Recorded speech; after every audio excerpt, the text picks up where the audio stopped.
Welcome to this series of videos to help improve your practical skills and knowledge about preparing and cooking red meat.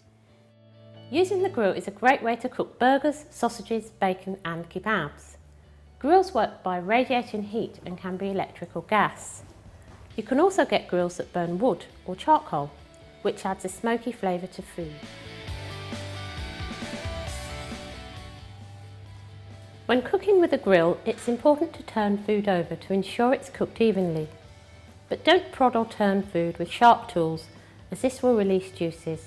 Use tongs instead.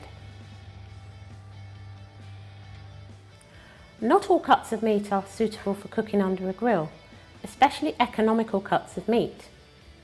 These have more connective tissue, which needs a longer, moist cooking method, and we cover this in another video. The steak, burger and cubes of meat are ideal for cooking under a grill, as the heat will be able to penetrate to the middle. However, if the joint of meat is too thick, it will not cook through. The outer edge would cook and burn, but the middle may still be raw. Lean meat may need to be brushed with oil to protect it from the direct heat and to stop it getting too dry. Burgers and koftas can also be cooked under the grill. I've used lamb mince to make these koftas, and I've cooked them under a preheated grill for about 6 to 8 minutes on each side.